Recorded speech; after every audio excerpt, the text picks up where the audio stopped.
Black people can't participate in innovative businesses for a very simple reason. Because you don't have a bank of your own. The South African banks don't believe in you. They don't believe in black talent. They'll never give you enough money to be able to become a captain of industry. There's nothing we can do until we have a bank of our own. Interesting angle. Let's apply it to the other pillar of banks. Yes. Can you just tell me how this is gonna? Let's say you get power tomorrow. Yeah. Right.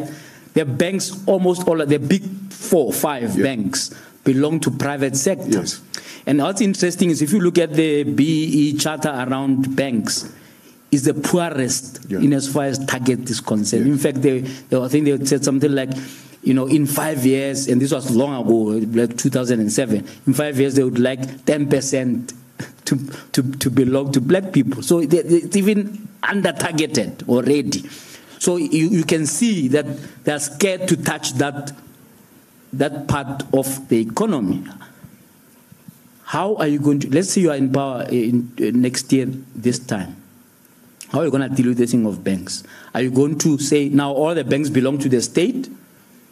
Right? How do you do that? Because this is, if you like, an uncharted water, even by the current government. Even with the BEE law and so on, they still excuse them to say, no, you only have to give up 10% of what you are doing. And what's interesting now is, when you want to do a BEE deal, you still have to go to the same banks to get to help you to buy into their new businesses, which actually means they now still own those businesses because you owe them and they can't transfer ownership to you until you finish paying, which hardly ever happens.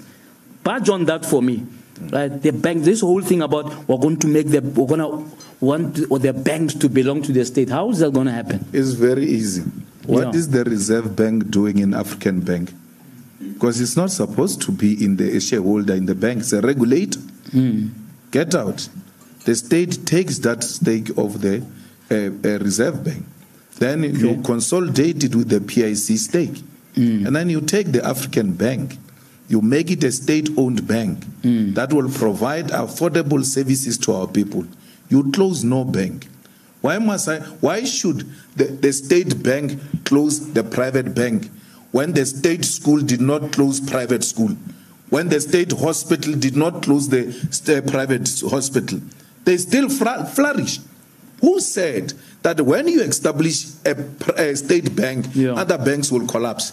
So I'm not sure why will you leave the banks as they are? Leave them and will beat them on their game. We ought to provide the best services to a point where you will not see the need to bank with ABSA. You will bank with the state. And you know, it's not true that private sector is inherently competitive and successful. In Kenya, private schools are closing because people are not taking their children to private schools. Public education is providing quality education to a point where you don't need private schools. So you don't behave like a dictator going around closing things. You make yours work. But do you think attractive. Do you think your message hasn't sunk in there? Because as you have said with the first area of land, even on this bank thing, there is a scarecrow mentality that says, you know, there's going to be capital flight. These people are going to destroy the country. There'll be no foreign direct investment because they're eyeing the banks and they're just going to cause chaos. Do you think that with what you've explained now, that it's something that maybe it hasn't sunk in a way that you explain how you deal with that second We have said this